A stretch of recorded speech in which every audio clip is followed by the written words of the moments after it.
তোমাদের সাথে একটা কথা আজকে শেয়ার করছি। আমার মনের একটা ইচ্ছে আর আমার ভীষণ একটা কষ্ট। আমার মনে আমি সব ইচ্ছা এখন মেরে ফেলেছি মা চলে যাওয়ার পরে। তো পরিস্থিতির চাপ যেটা হয় আমাদের সাধারণ ঘরের বউদের, আমি অনেক অসাধারণ হয়তো ছিলাম, কিন্তু আজকে হয়তো পরিস্থিতি আমাকে অনেক সাধারণই আছি। আমি অসাধারণ বলতে নিজের কর্মটাকে বলি। তো আমার একটা মানুষকে, একটা ভগবান, ওনাকে মানুষ বলবো না, ওনার দর্শন পাওয়ার ভীষণ ইচ্ছা, কিন্তু চাইলেই তো আর পাওয়া যায় না।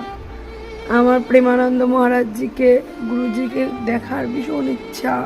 কেন উনি এতটাই এতটাই মানে ওনাকে দেখলে আমার চোখ দিয়ে জল পড়ে, আমি জানি না কেন। ওনার বাণী শুনলেই, ওনার কথা শুনলেই মনে হয় কি মানে জগতের সব সব সুখ শান্তি তখন এই দ্বন্দ্ব, কোনো কিছু অর্থের জন্য কিছু করা সব তখন ভুলে যাই। সত্যি বলে না যে ভগবানের এমন কিছু মানুষ আছে যাদের বলে না যে নেশার মতন হয়ে যায়। তো প্রেমানন্দ মহারাজের উনি এত ভালো। আমার সন্তানকে যদি ওনার দর্শন করাতে পারতাম, হয়তো পৃথিবীতে এর থেকে ভালো কিছু আর হয় না। তো আমার সৌভাগ্য হয়তো নেই, উনি এখন অসুস্থ আছে, আমি ভীষণ কষ্ট পাই ওনার অসুস্থতা শুনেও। আমি চাই উনি ভালো হয়ে যাক, অনেক ভালো থাকুক। কেন উনি পুরো, সত্যি বলছি, উনি পুরো একটা অন্যরকম মানুষ, ঠিক আছে।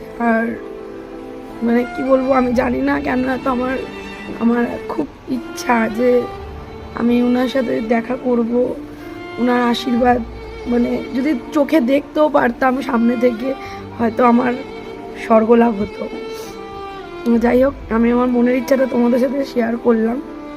হয়তো সেমন যদি কোনো পরিস্থিতি থাকতো না, আমি ওনার কাছে চলে যেতাম, ঠিক আছে। উনি যে রাস্তা দিয়ে যায় সেই রাস্তায় ধুলি আমি মাথায় নিতাম, আর সেই রাস্তার ধুলি আমি নিয়ে আসতাম সাথে করে। বলে না পৃথিবীতে সত্যি ভগবান আছে, ঠিক আছে। চলো।